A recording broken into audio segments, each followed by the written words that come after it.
योगिनो यस्यान्तं न विदो सुरासुरगणा देवाय तस्मै नमः देवाय तस्मै नमः।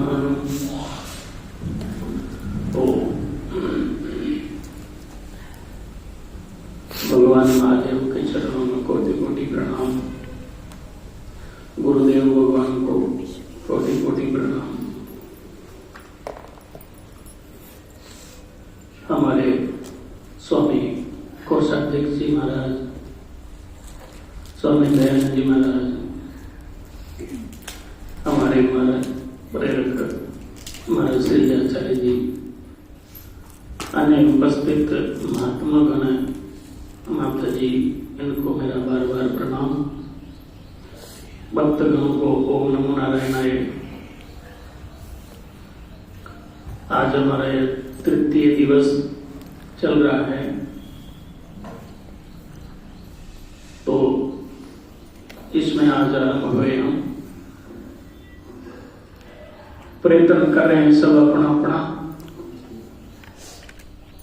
कैसे भी करके इस मनुष्य जन्म का जो परम लाभ है वो हमको प्राप्त हो जाए, भगवान की कृपा से, गुरुजनों की कृपा से। हमारा प्रयत्न से कैसे भी करके हम इस जाड़ से निकल जाएं, सदा सदा के लिए सुखी हो जाएं। प्रयत्न करें और करना ही चाहिए, प्रयत्न के बिना मंजिल नहीं मिलती है। तो इस श्रृंखला में सबसे पहले हम प्रार्थना करते हैं। रविंद्र स्वामी जी हैं, रविंद्र क्या नाम है? रविंद्र जी, हाँ, ब्रह्मचारी रविंद्र जी महाराज, आप हम सब लोगों को अनुग्रह करेंगे।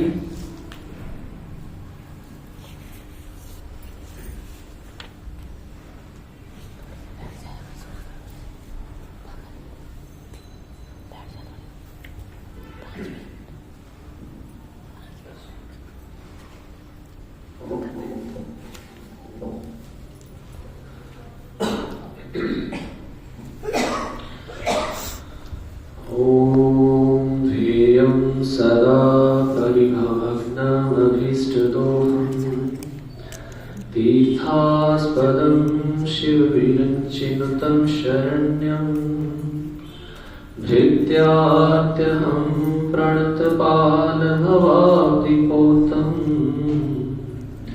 वन्दे महापुरुषते चरणारविन्दम् वन्दे महापुरुषते चरणारविन्दम्।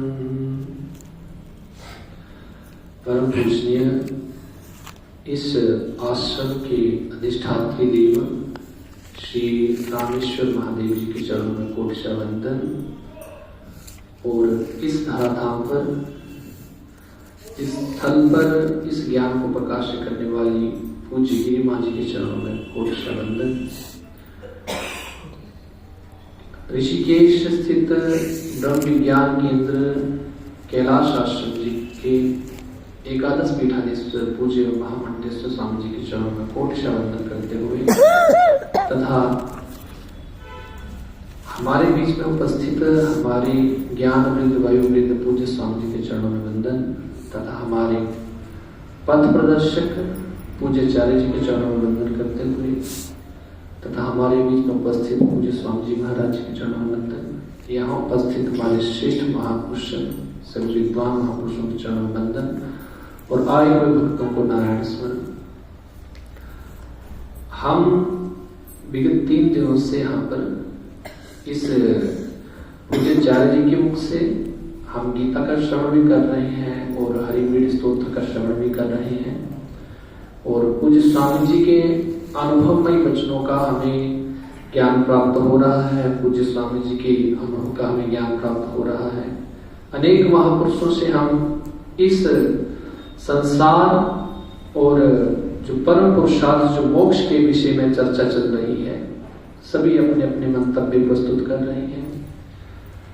संसार में 2 चीजें वस्तुएं होती है, एक होती है प्राप्त और एक होती है प्रतीति। दो वस्तुओं के बीच में ये सारा संसार समाया हुआ है। जो प्राप्त है वो है परमात्मा और जो प्रतीत हो रहा है वो है संसार। अंतर सिर्फ इतना है कि जो प्राप्त है उसको हम ढूंढ रहे हैं और जो प्रतीत है, जो हमें दिखाई दे रहा है सामने, उसको हम संभालने की कोशिश कर रहे हैं। विपरीत ज्ञान हो रहा है हमें। जो खोया ही नहीं है उसको ढूंढने का प्रयास कर रहे हैं। जिस परमात्मा को हम परसों स्वामी जी बता रहे थे कि उसके अतिरिक्त कुछ है ही नहीं, जो तिलमा ही तेल है, वैसे जैसे तिलों में तेल है ऐसे सर्वत्र परमात्मा ही है, उनको हम ढूंढने का प्रयास कर रहे हैं।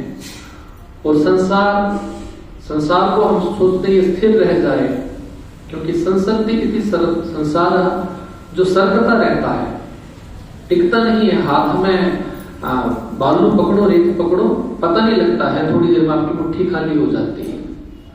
लेकिन इसी तरीके से संसार है।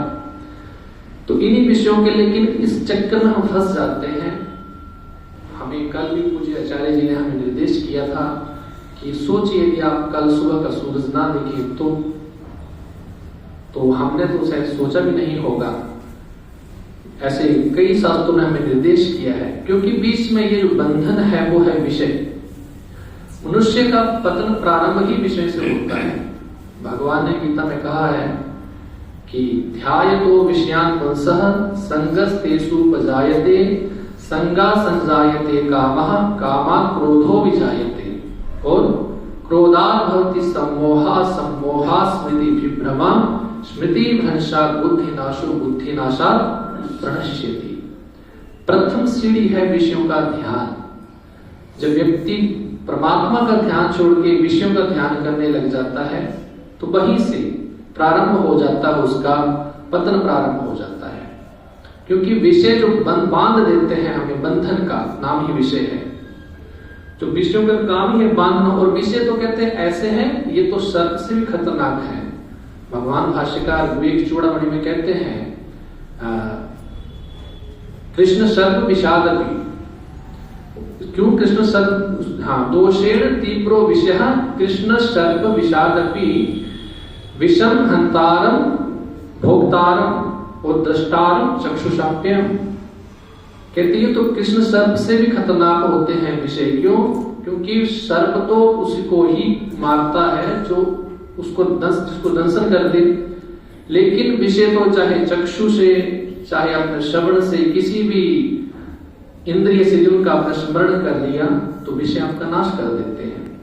पूज्याचार्य जी ने हमें पंजाब में निर्देश किया था कि शब्द आदि ये 5 विषय होते हैं, शब्द रूप रस गंध। इन 5 विषयों के चक्कर में जब व्यक्ति एक एक के चक्कर में, जैसे मीन मारी जाती है, हिरण मारा जाता है, आपने विवेक चूड़ामणि में पढ़ा होगा, तो कोई संत महापुरुष अपनी वाणी में कहते हैं कुरंग पतंग पतंग भृंग श्रृंगा एक ही इंद्रिय बंध्यो तिस अंगा।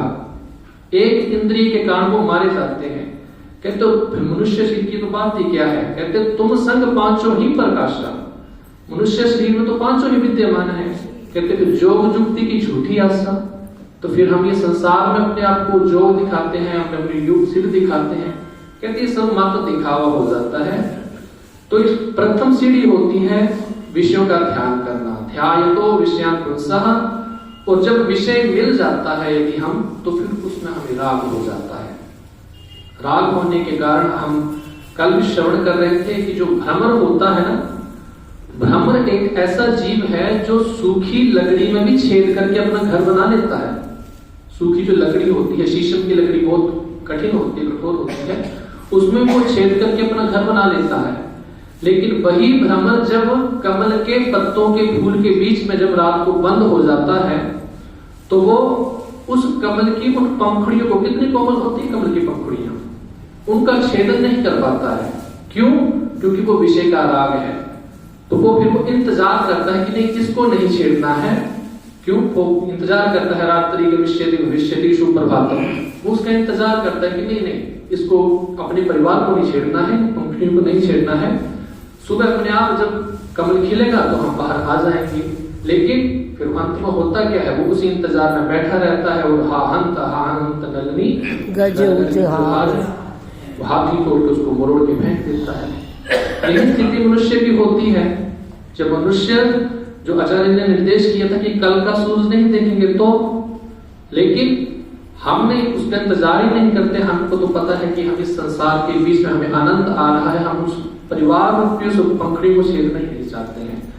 तो भगवान कहते हैं कि ध्यायतो विषयानुसा संगस्ते उपजायते और संगा संजायते कामः। जब संग हो जाता है तो फिर हमारी वो कहते हैं एम्बिशंस बढ़ जाती है, इच्छाएं बढ़ जाती है ना। हम चाहते हैं कि लोग, और जो व्यक्ति हमारी इच्छा के ऊपर सही उतरता है, संगा संजायते कामा, और नहीं उतरा तो कामा क्रोधो विजायते। जब हमारी इच्छाएं पूरी होती है तो ठीक है, नहीं हो रही तो फिर क्रोध, और क्रोधात् भवति सम्मोहा। सम्मोहा कहते हैं, शास्त्र में शब्द आता है किम कर्तव्य विमूढ़। पता नहीं लगता, बुद्धि काम नहीं करती है कि क्या करना चाहिए क्या नहीं करना चाहिए, ऐसा हो जाता है। तो क्रोधात् भवति सम्मोहा, तो सम्मोहा स्मृति विभ्रमा, बुद्धि में, स्मृति में, हमारी बुद्धि में संशय पैदा हो जाता है कि वास्तव में कहीं ये मेरे साथ कोई धोखेबाजी तो नहीं कर रहा है। और फिर स्मृति भ्रंशा बुद्धिनाशो बुद्धिनाशा प्रणश्यति। फिर वो व्यक्ति जो जिसको बहुत ज्यादा प्रेम करता था, कई बार फिर उसी का वधन कर दे तो उसी को छोड़ के चला जाता है। इस तरीके से भगवान ने हमें बताया कि संसार रूपी जो बंधन है, इस बंधन को काटने के लिए हमें पहली सीढ़ी है विषयों से अपने मन को हटाना, जो आचार्य जी और महापुरुषों ने हमें निर्देश किया है। सर्वप्रथम हमें यही विचार करना है। कल जो आचार्य ने निर्देश किया था तो अधिकतर लोगों ने इसके ऊपर विचार किया भी होगा। कहा जाता है कि क्षण भंगुर जीवन की कलिका, कल प्रातः को जान खिली न खिली, मलयागिर बंद सुगंध समीर, कल प्रातः को जान चली न चली, कली काल कुठार लिए फिरता, तन नम्र पे चोट झिली न झिली, भजले हरि नाम हरि को रचना, जाने अंत समय पे हिली ना हिली। इतना कहकर मैं भगवान को विराम देता हूँ।